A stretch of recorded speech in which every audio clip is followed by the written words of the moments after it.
এই মাত্র এয়ার অ্যাম্বুলেন্সে করে ওসমান হাদি সিঙ্গাপুর জেনারেল হাসপাতালের উদ্দেশ্যে রওনা হয়েছে। ওনার গুলিবিদ্ধ যে মস্তিষ্ক সেটা ছাড়া বাকি অর্গানগুলো আল্লাহর রহমতে নিয়ন্ত্রণযোগ্য। দুঃখ নিয়ে আপনাদের সামনে উপস্থিত হয়েছি।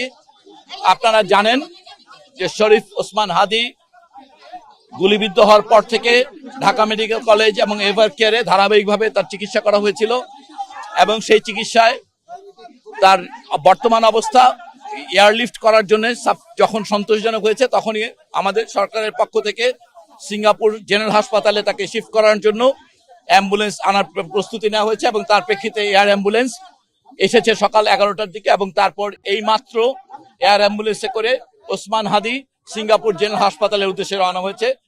আপনারা সবাই ইতিমধ্যে জানেন যে ওর এই স্ট্যাবিলাইজ করার কথাটা, এটা এয়ারলিফটিং এ 4 ঘন্টা ফ্লাইটের জন্য ওনাকে আমরা যখন দুই পক্ষই সম্মত হয়েছে, ওই সিঙ্গাপুর জেনারেল হাসপাতাল এবং এভারকেয়ার দুই কর্তৃপক্ষ যখন সন্তুষ্ট হয়েছেন যে উনি 4 ঘন্টা ফ্লাইট করার জন্য উপযোগী, তৎক্ষণাৎ আমরা ওনাকে আসলে শিফট করিয়েছি।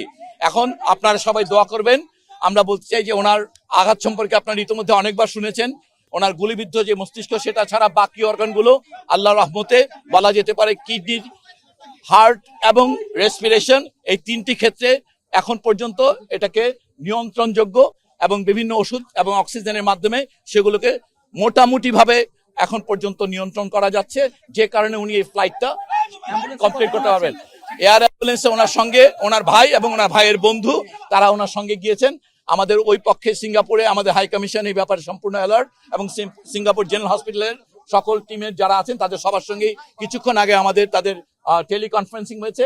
তারা নিশ্চিত করেছেন, এয়ার অ্যাম্বুলেন্স টিমের সঙ্গে টেলিকনফারেন্স করা হয়েছে, তারা নিশ্চিত করেছেন এবং এখন আমরা আশাবাদী যে তাকে অন্তত পক্ষে আমরা সিঙ্গাপুর জেনারেল হাসপাতালে, আপনারা জানেন এই অঞ্চলের মধ্যে নিউরোসার্জারিতে সবচেয়ে ভালো সেন্টার, এখন আমরা শুধুমাত্র হাদির জন্য দোয়া চাইব।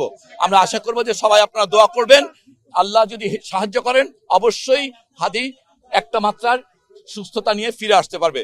দোয়া করবেন সবাই।